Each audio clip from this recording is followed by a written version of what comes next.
يتعسكم دو نبز كنات زمتاوكم كم راحت تجراي زتعسن نجار يلن قبل على إيد كنات أوجو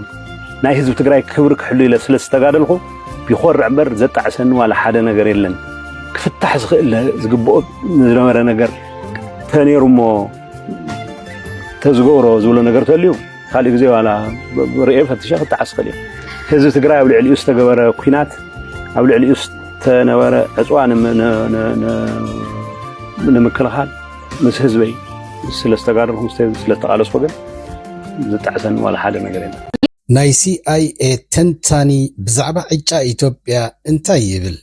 كبيد ناي غوربو وق زيترف مخانو تنتناي زواقن أفريقيا يقلصو بزعبة زنكال أزيو أقداسن زغونة تنتنا علنا ماتيوس زالعالمي مسانا زولو جنرال لعلوت مكونناتن حدا كونفنشنال وق زي كونه بدباين تنقساقس زواغا حيلي تماريخم كسمعوا لهم انت يسمعكم اتوغه انت عين سلز نغبري سغاب جنرالن مكونات لعلوتن كمون مسمراو مكونات زمارو كلو كونتات انت عينت وغ نيرو كتبلو تقولوا اتسراويت فيدرال كسع كندي زواغا سراويت كم زي بلو زملكتيو إلكا تراي زحلف زي كونه اتتكالاوي وي ستراكچرال غتي وتهدرو تكالناي إثيوبيا أب كمي زبل حالواتي زلو إزي أزيو أقداسي نغاريو مودعتا زحالفت عامت ناي بتسقنا لعلوت جنرالات مكونات بتدقاقامي أبزكايدو وتادراو قمقامات اتسراويتهم ناي موغا بغعات يغون واني كم زيبلون بالجملة زخوبل زحد من زمارغان مقانون قمقيمون كم زنبورو زذكاريو نزيب الزملكة دكتور ميلكيسا مديقا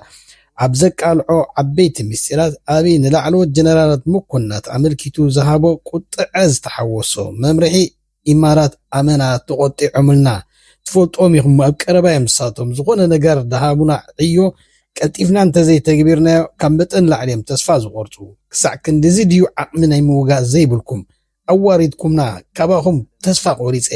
حجون نعاهم أمينة زي كونكو ديكولو ليجا أمينة توق بالسفيع قصدي نساهم بأكل كابتو رحيكم نعزوزكم سراويتكم كاتولو سلازي قالكم قبل نقرأ مقدو بزي فلتقتو نتي command and control ويكا chain of command كم زي التأمينو قريبكم كواقون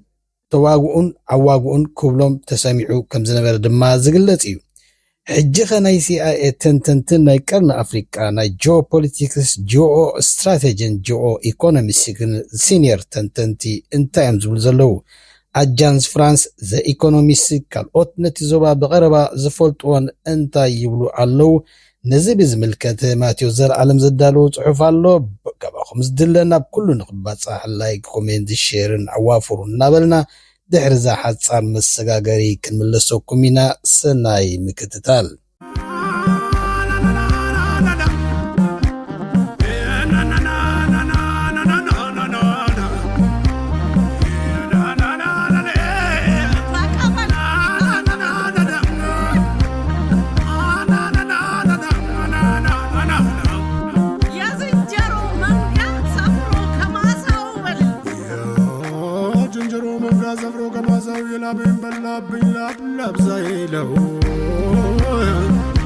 اتي متن إمارات أب إثيوبيا تكايدو زلا وفرن متن زيبلو حاجزاتن كابوزحات نايكرن أفريقيا تنتن تمرامرتن تري نقبهتايو كوحزولو قنيو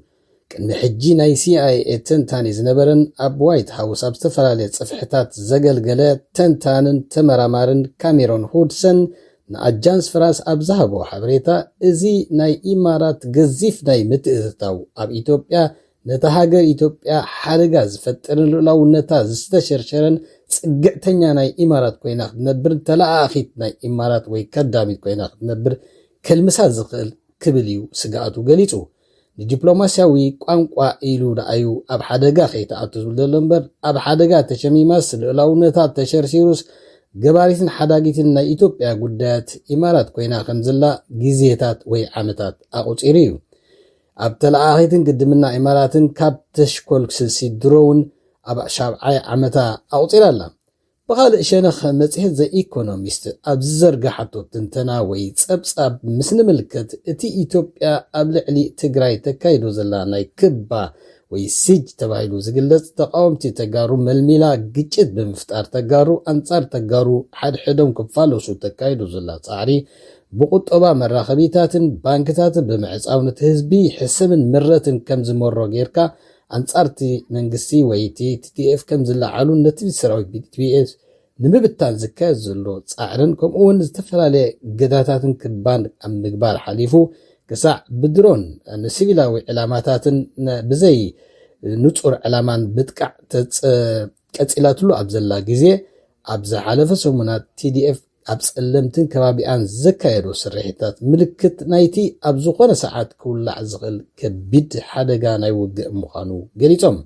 እቲ ኣብ ትግራይ ዝውላዕ ውግእ ምስ በሉ ድማ ንኤርትራ ሓደጋ ዝጎትት ብምዃኑ ነቲ ኣብይ ኣብ ልዕሊ ኤርትራ ብምስምስ ቀይሕ ባሕሪ ክወርርን ከጓሳገዝን ክፍክሮን ጸንሐ ተደሚሩ እቲ ዝውላዕ ውግእ ንምሉእ ጎደቦ ዝልክምን ሓደገኛን ክኸውን ከም ዝኽእል ዘኢኮኖሚስን ሓደ ስሙ ክጠቅ ዘይደለየ ኣብ ትግራይ ዝርከብ ላዕለዋይ በዓል ስልጣን ብምውካስ ገሊጻ ብዘይካዚ ኣብዚ ሳለስቲ ሓይልታት ፋኖ ዘመዝገበዎ ዘለዉ ዓወታትን ክሳዕ ጀነራል ዝርከብዎ ብርክት ዝበሉ ላዕለዎትን ማእከሎትን መኮናት ማሪኾም ከም ዘለውን ገና እቲ ውግእ ድማ ይቕጽል ከም ዘለዎን እዩ ዝግለጽ ዘሎ ብሕጂ ዝሰፍሐ ክካየድ ምዃኑ ዝተፈላለየ ተንተንቲ ኣብ ዝገልጽሉ ዘለዉ ድማ ኣብይ ኣሕመድ ብጸቕጢ ናይ ኢማራት ወይ ንኢማራት ንኽሐጉስ ክብል ብድፍኢት ናይ ኢማራት ሕልውን ንጽፉን ዝኾኑ ኣየር ወለድ ኮማንዶታትን ኣለዉ ዝበሃል መካናይዝድ ኣሃብታትን መዳፍዕን ኩሉ ኣጽዋራቱ ተንከኛታትን ኣሰሊፉ ናብ ኣምሓራን ትግራይን ገጹ ዝዓለመ ወፍሪ ክካየድ ተዳልዩ ተበጊሱ ከም ዘሎ እዩ ዝግለጽ ዘሎ ዓቕምታት ኣጽዋር ከቢድ ብረትን ናይ ድሮናት ተዋጋእትን ጀታትን ሄሊኮፕተራትን ምስ ብርክት ዝበላ ታንክታት ኣሰሊፉ ንሓይልታት ፋኖን ትግራይን መጠነ ሰፊሕ መጥቃዕቲ ክፍኑ እዩ ዝብገስ ዘሎ ድሮ ኣብ ክልል ኣብ ኦሮሚያ ዝጀመሮ ናይ ኢንተርኔት ብሎክ ኣውት ወይ ምዕጻው ሕጂውን ኣብ ክልል ኣምሓራ ኩሉ ኣገልግሎት ኢንተርኔት ኣጥፊኡ ነቲ ብስውር ብምስጢርን ኣብቲ ውግእ ዓብይ ወፍሪ ክካይዶ ዝሓስብ ዘሎ ነቲ ኔትወርክ በታቲኽዎ ከም ዘሎ ይግለጽ ኣሎ ነቶም ጥሮተኛታት ናይ ትግራይ ጀነራላት ወይ ብባንዳታት እናበሉ ዝገልጾም ተጋሩ ከም በዓል ፀማልያ ሳሞራ ዮኑስን ባንዳታት ጻጣን መንጋግን ካልኦትን ኣሰሊፉ ከጠቅዕ ተበጊሱ ከም ዘሎ ይግለጽ ኣሎ ኣብ ዝሓለፈ ሰሙናት ከም ዝተዓዘብናዮ ብካብ ኣብይ ኣሕመድ ዝተመሓላለፈሎም ትእዛዝ ምርኮስ ብምግባር ስየ ኣብርሃ እቲ ሳሞራ ዮኑስን እቲ ጀነራል መንጋግን ገብሩ ኣስራትን ኣብ ሚድያ ወፂኦም አንጻርቲ ድሑር ጉጅለ ዝብልዎ ወይ ከዓ እቶም ኣብ ውሽጢ ሃገሮም ኣብታ ብሄሮም ኣብታ ዓዶም ክልሎም ኮይኖም ንድሕነትን ህላውን ናይ ትግራይ ዝቃለሱ ዘለዉ TDFን ከምኡውን እትዮም ሰበስልጣን ናይ ህወሓትን ንዕኦም ዘዋርድ ንዕኦም ዝቐንዐ ፕሮፓጋንዳ ከካይዱ ከም ዝቐነዩ ዝዝከር እዩ እዚ ድማ ኣብይ ክሳዕ ክንደይ ዕውት ምዃኑን ነዚኦም ጀነራላት ብገንዘብ ሸይጡ ድላዩ ኣዚዙ አንጻርቲኦም ኣሕዋቶም ወይ ህዝቦም ከቃለሱ ወይ ከዓ ብኽድዓት ከገልግሉ ኣብ ትሕቲኡ የስርሖም ከም ዘሎ ዝግለጽ እዩ ኣብይ ብጣዕሚ ኣብዲ ካብ ሕሉፍ ዘይመሃር ምዃኑ ብቐሊሉ ክነላልየሉ ንኽእል እንታይ ዓይነት ከቢድ ሓደጋ ተፃዊድሉ ከም ዘሎ ዝተረዳ ኣይመስልን ናይ ውግእ ነፈርቲ ድሮናት ሄሊኮፕተራት ይኹን ታንክታት ወይ ከዓ ኣብ ናምበር ፋላሲ ዝተመርከሰ ወታደራዊ ኣመላኻታ ኣብ ባይታ ለውጢ ዘምጽእ ነይሩ እንተዝኸውን ኣብ ኣፍጋኒስታን ካብ ናይ ሶቪየትን ናይ ኣሜሪካን ላዕሊ ዝተረቐቐ ዘመናዊ ኣጽዋር ዝርከባ ሃገር የላን እወ ናይ ሱዑድያን ኢማራትን ግብፅን ብሓፈሻ ወይ እውን በቲ ሓፈሻ ወፃውዓ ሃገራት ከልጅ ኣብ 2015 የመን ሑቲ ንምድምሳስ ዝዋፈርኦ ኩሉ ዓይነት ስትራቴጂካዊ ኣጽዋር ኣብ ባይታ እንታይ ለውጢ ፈጢሩ ምተረድኦ ነይሩ ብርግጽ ኣብዚ እዋን እዚ ኣሽምባይ እዚ ፈራስ ወታደራዊ ትካር ወይ ኮላፕስ ዝኾነ ሚሊታሪ ስትራክቸር ዘለዎ ኣብይ ዝመፀ ሓይሊ እንተመፀና ሓይልታት ሰሜን ኣብ ባይታ ክስዕር ዝኽእል ሓይሊ ከም ዘየለየም ብዙሓት ተንተንቲ ዝገልጹ ነዚ ከዓ ካብ ሕሉፍ ተመክሮ ኣመልኪቶም ኢትዮጵያ ማለት ብታሪክ እውን ሰሜን ማለት ስለ ዝኾነት እቶም ናይ ሰሜን ሓይልታት ኣዝዮም ተዋጋእትን ናይ ዎርፌር ማውንቴን ዎሪየርስ ምዃኖም ማስተርስ ምዃኖምን እዮም ዝገልጽዎም أبي كسع كندي ناي إمارات برتوع تصاط خمزلو إنه ناي زو على يوعلن نيلو نمت أنا سفح كبجست داليكم زلو بزحت تنتنتي بعابي سقاتي قلت له انتاي كولدي وحابيرنا نريئيو تتعمو يسمعنا ما تزل علم لايك سابسكرايبين شيرن تحابورو تكالكميو يعبيوان نبلناك صعب خالق تعستون من لسكم سسنايو نقول لنا يبن تግራይ ጦርነትንም የፈጠርነው እኛ ነን ወያኔ ያንን ጥቃት እንዲፈጽም በሴራ ነው ያደረገው አለ ደነገጠ እነኚህ የጠፉ ነገሮች ውስጥ አንተ ኃላፊነት ነበረብኝ እኔ የምጠየቅበት ነገር አለ ብለህ ታምናለህ? ውሃት እንደዛ ስላደረገ ትግራይ ህዝብ ጋር በምንም ተአምር የሚያያዝ ነገር አይደለም። በፊልም ካልሆነ በስተቀር የነዚህ ሰዎች ጀግነት መናገር ያስቸግራል። 99% ታርጌት መተናል። 99% ኮላተራል ዳሜጅ አልነበረው። አንዲት ከተማ አንድ ሰው አልገደለም። መከላከያ የማንም ሀገር ወታደር ቢሆን ከዚህ በለጠ ብቃት ማሳየት አይችልም። በጣም ዲሲፕሊንድ ጀግና ወታደር ነው ያለን። ጀግናው የኤርትራ ሰራዊት የጋራ ጠላትን በጋራ በመቀጥቀጥ ከከፍተኛ ጀነራል መኮንኖቹ ጀምሮ ከኢታማዦር ሹሙ ጀምሮ እስከታች ያለው ሰራዊት የእዝ አዛዦች ክፍለ ጦር አዛዦች አብሮ እንደተገነባ አብሮ እንደሰለጠነ ሰራዊት በከፍተኛ ትስስር እና ውህድ ለዚህ ድል አብቅተውና ደሞዝህን አዋጣ እያልን ትምህርት ቤት ሰርተን ከሰራዊቱ ውሃና ምግብ እየቀማን ክሊኒክ ሰርተን ጀርባችን ሲመቱን የተቀበለን የኤርትራ ሰራዊት መጠለያ የሰጠን እሱ ነው። መጠለያ ብቻ ለሚሰጠን አብሮ ነው የዘመተው።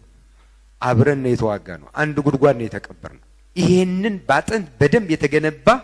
እንደማያዋጣቸው ስለማያውቁ ነው ይሄንን ለመነጠል የሚፈልጉት። ዋጋ ከፍለናል። ወንድሞቻችን አተናል። ህይወት ገብረናል። ደም ከፍለን ያመጣነው ሰላም ነው። ደም ከፍላችሁ ተጨንቃችሁ ያመጣችሁት ሰላም ነው።